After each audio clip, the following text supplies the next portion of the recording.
Hello and welcome to this week's edition of the Digital and Social Media News for leaders of nonprofits, churches, and faith-based organizations. I'm Natchi Lazarus, and this week we have news from Twitter, Facebook, Google, WhatsApp, and a publication that talks about disclosures by social media influencers.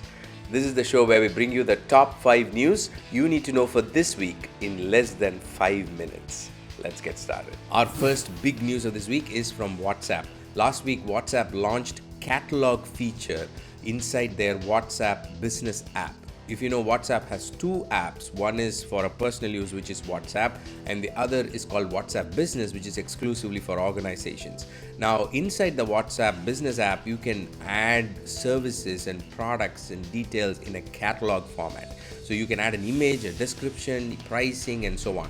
So this makes it very easy for organizations to share information quickly with their followers about products and services. So if you're a nonprofit or a ministry that has products or even services that you give or offer to your community, you can now list them as catalogs, and people can look at that directly without having to go to the website. Last week in a conference, I was sharing how website itself will change. People will want to do most transaction within the social media and digital apps that they're doing, and this is one of the steps towards that direction. So check out this catalog feature and see if this is something that you can implement for your ministry. Our next news is about Twitter. Twitter is rolling out a new feature called Topics, which will allow you to follow a particular subject, not necessarily a particular Twitter handle or a hashtag or anything, but you can just follow that subject. For example, a topic like a sport or a gaming or entertainment. Those are the three broad topics that they are initially rolling out.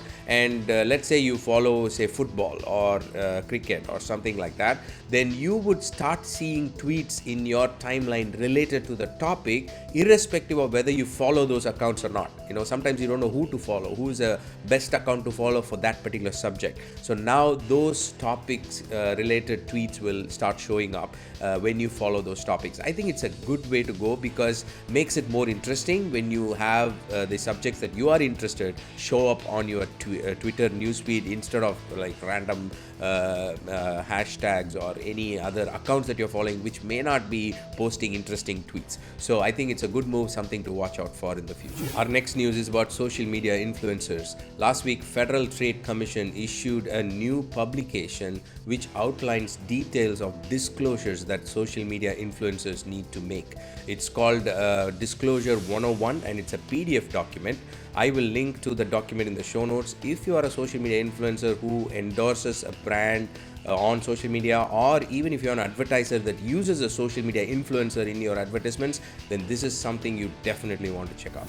Our next news is from Facebook. Last week, Facebook made a big rebranding announcement about their company logo. Now, Facebook company has a different branding and Facebook app has a different branding. Facebook app continues to have the logo that we are all used to, but now Facebook company has a bigger, bolder and all caps logo, which is very distinctive, and the company is trying to differentiate between the company and the app when you look at branding. They are also going to include this in the Instagram, WhatsApp, and all the other assets, and you will see that as from Facebook. So you will see that word from Facebook, and that particular term Facebook will have the new branding element. Before we go to our final news item of this week, I wanted to take a moment to remind you about our free online planning workshop. We are conducting a series of social media planning workshops for churches, ministries, and nonprofits so that they can enter the new year 2020 with confidence and a solid plan. So we want to equip you to plan for the new year because 2020 is projected to be a big year for digital and social media. So if you have a good plan, then there is a higher chances of you using digital and social media platforms to reach more people, serve more people in a better way, and be effective and grow your ministry. So look at natchi.net/2020. That is natchi.net/2020, and register for free. Even if you cannot attend it live, because we've got it in various timings which may suit different people around the world. So even if the live timing is not suitable for you, I highly recommend you go ahead and register either way, because once you register, you will get the recording. So share it with your friends as well who may be interested in getting a free download of the checklist that I'm going to share, and also tips and practical implementation techniques that I will be sharing at the workshop. All right, that's all for now. I will see you inside the workshop. For now, let's move on to our next news item. Our final news of this week is from Google. Last week, Google launched a new app called Pigeon, which is out of their lab and experimental project, but now being launched in 5 cities across the US.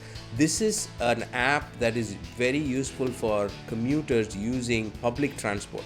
So what the app will do is it will collect crowdsourced information about public transit, like delays and other information that could be useful for other commuters who use public transport, and push those details into the app. So basically, before you take a public transport, you open the app and you check for updates on your particular route or the kind of transit that you take, and you will have all those details and make decisions accordingly. It's almost like Waze for public transport. So I see a lot of use cases. Even though they're initially rolling out to 5 cities within the US, I see this coming to more cities in the days to come.